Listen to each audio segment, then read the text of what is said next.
બનાસકાંઠામાં વડગામ બેઠક પર મણીલાલ વાઘેલાનું નામ જાહેર. કોંગ્રેસમાંથી ભાજપમાં આવેલા અને પૂર્વ ધારાસભ્યને ટિકિટ આપી છે. ડીસા બેઠક પર પ્રવીણ માળીનું નામ જાહેર. પ્રવીણ માળી પૂર્વ ધારાસભ્ય ગોરધનજી માળીના પુત્ર. પ્રવીણ માળી પૂર્વ નગરપાલિકા પ્રમુખ અને યુવા ચહેરો છે.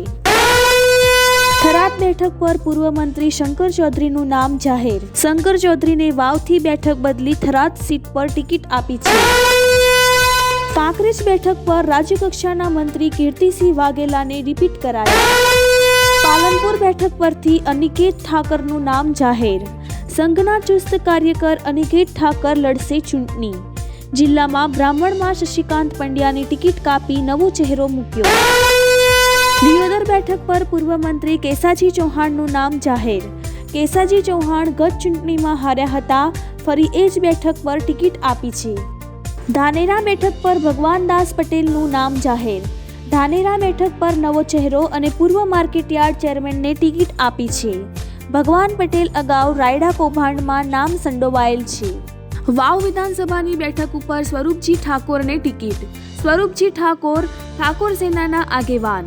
લોકસભામાં અપક્ષ ઉમેદવાર તરીકે લડ્યા હતા ચૂંટણીના પડઘમ જ્યારે વાગી ચૂક્યા છે અને આજે ભારતીય જનતા પાર્ટીએ એમની યાદી જ્યારે બહાર પાડી છે ત્યારે બનાસકાંઠાની વાત કરવામાં આવે તો બનાસકાંઠામાં 9 વિધાનસભા ઉપર પોતાના ઉમેદવારોની પસંદગી થઈ છે. જ્યારે બનાસકાંઠામાં ભાજપના જ્યારે ઉમેદવારોની વાત કરવામાં આવે તો પાલનપુરમાં એક બ્રહ્મ સમાજનો ચહેરો ઉતાર્યો છે, જ્યારે ડીસામાંથી શશિકાંત પંડ્યાની ટિકિટ કાપી છે અને ત્યાં પ્રવીણ માળીને જ્યારે ડીસા વિધાનસભામાં ઉતાર્યા છે. ત્યારે થરાદ ખાતે ફરી એકવાર શંકર ચૌધરીની પસંદગી થઈ છે. વાવ બેઠક ઉપર પહેલાં લડ્યા હતા અને ગેનીબેન સામે જ્યારે હાર્યા હતા અને હવે જ્યારે સીટ બદલી છે અને થરાદમાં શંકર ચૌધરીની પસંદગી થઈ છે. જ્યારે ડીસામાં નવો જ ચહેરો એટલે કે પ્રવીણ માળીને પસંદગી થઈ છે અને પ્રવીણ માળી જ્યારે પૂર્વ નગરપાલિકાના ડીસાના પ્રમુખ હતા.